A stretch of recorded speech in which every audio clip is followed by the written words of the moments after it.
The Emperor of the Winkies paused in his story to reach for an oil can, with which he carefully oiled the joints in his tin throat, for his voice had begun to squeak a little. Woot the Wanderer, having satisfied his hunger, watched this oiling process with much curiosity, but begged the Tin Man to go on with his tale. "The witch with the silver shoes hated me for having defied her," resumed the Emperor, his voice now sounding clear as a bell, "and she insisted that Nimmy Amy should never marry me.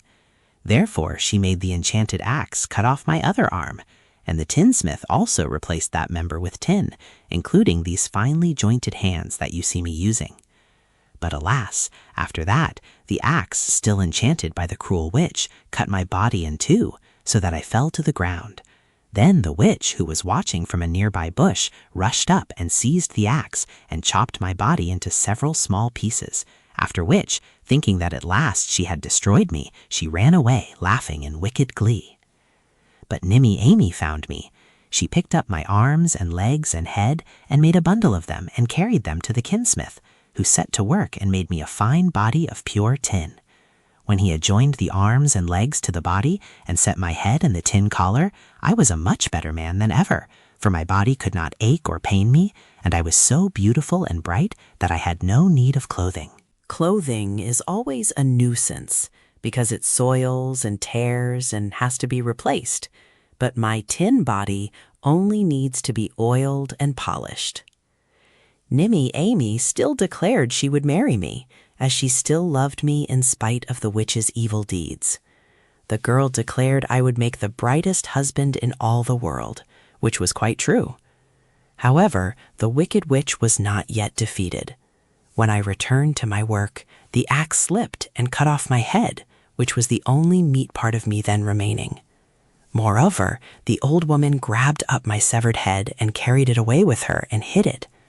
But Nimmy Amy came into the forest and found me wandering around helplessly because I could not see where to go, and she led me to my friend the tinsmith. The faithful fellow at once set to work to make me a tin head, and he had just completed it when Nimmy Amy came running up with my old head, which she had stolen from the witch. But on reflection, I considered the tin head far superior to the meat one. I am wearing it yet, so you can see its beauty and grace of outline.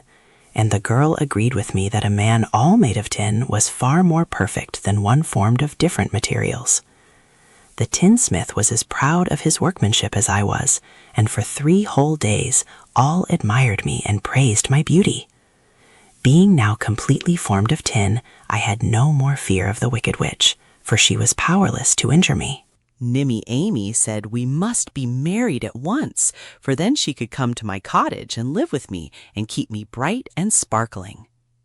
"I am sure, my dear Nick," said the brave and beautiful girl, my name was then Nick Chopper, you should be told, "that you will make the best husband any girl could have.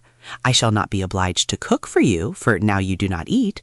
I shall not have to make your bed, for tin does not tire or require sleep. When we go to a dance, you will not get weary before the music stops and say you want to go home. All day long while you are chopping wood in the forest, I shall be able to amuse myself in my own way, a privilege few wives enjoy. There is no temper in your new head, so you will not get angry with me. Finally, I shall take pride in being the wife of the only live Tin Woodman in all the world," which shows that Nimmy Amy was as wise as she was brave and beautiful. "I think she was a very nice girl," said Woot the Wanderer, "but tell me, please, why were you not killed when you were chopped to pieces?" "In the land of Oz," replied the Emperor, "no one can ever be killed. A man with a wooden leg or a tin leg is still the same man, and as I lost parts of my meat body by degrees, I always remained the same person as in the beginning, even though in the end I was all tin and no meat." "I see," said the boy thoughtfully. "And did you marry Nimmy Amy?" "No," answered the Tin Woodman, "I did not. She said she still loved me, but I found that I no longer loved her. My tin body contained no heart, and without a heart no one can love. So the wicked witch conquered in the end, and when I left the Munchkin country of Oz, the poor girl was still the slave of the witch, and had to do her bidding day and night." "Where did you go?" asked Woot. "Well, I first started out to find a heart so I could love Nimmy Amy again. But hearts are more scarce than one would think. One day, in a big forest that was strange to me, my joints suddenly became rusted because I had forgotten to oil them. There I stood, unable to move hand or foot. And there I continued to stand while days came and went, until Dorothy and the Scarecrow came along and rescued me. They oiled my joints and set me free, and I've taken good care never to rust again." "Who was this Dorothy?" questioned the Wanderer. "A little girl who happened to be in a house when it was carried by a cyclone all the way from Kansas to the land of Oz. When the house fell in the Munchkin country, it fortunately landed on the Wicked Witch and smashed her flat. It was a big house, and I think the witch is under it yet." "No," said the Scarecrow, correcting him. "Dorothy says the witch turned to dust, and the wind scattered the dust in every direction." "Well," continued the Tin Woodman, "after meeting the Scarecrow and Dorothy, I went with them to the Emerald City, where the Wizard of Oz gave me a heart. But the wizard's stock of hearts was low, and he gave me a kind heart instead of a loving heart, so that I could not love Nimmy Amy any more than I was heartless." "Couldn't the wizard give you a heart that was both kind and loving?" asked the boy. "No, that was what I asked for, but he said he was so short on hearts just then that there was but one in stock, and I could take that or none at all. So I accepted it, and I must say that for its kind it is a very good heart indeed." "It seems to me," said Woot musingly, "that the wizard fooled you. It can't be a very kind heart, you know." "Why not?" demanded the Emperor. "Because it was unkind of you to desert the girl who loved you and who had been faithful and true to you when you were in trouble. Had the heart the wizard gave you been a kind heart, you would have gone back home and made the beautiful Munchkin girl your wife, and then brought her here to be an empress and live in your splendid tin castle."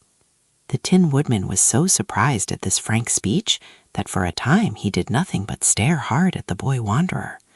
But the Scarecrow wagged his stuffed head and said in a positive tone, "This boy is right. I've often wondered myself why you didn't go back and find that poor Munchkin girl."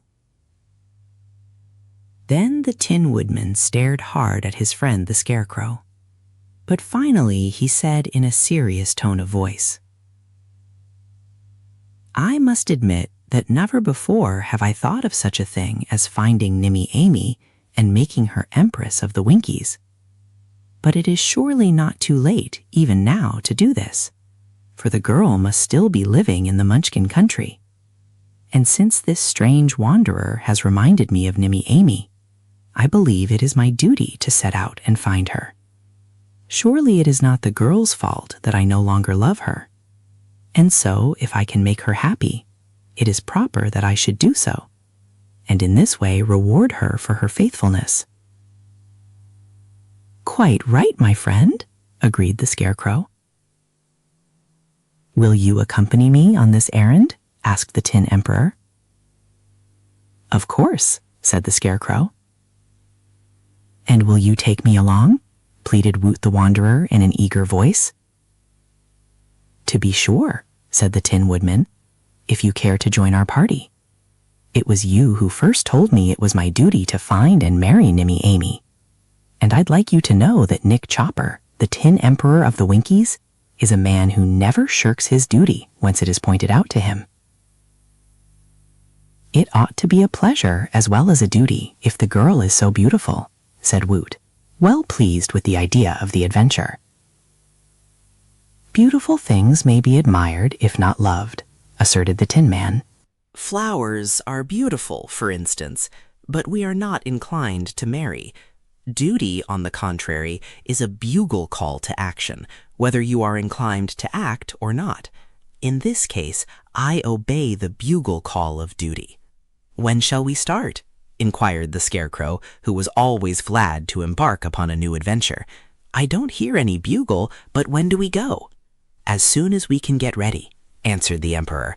"I'll call my servants at once and order them to make preparations for our journey." Roundabout.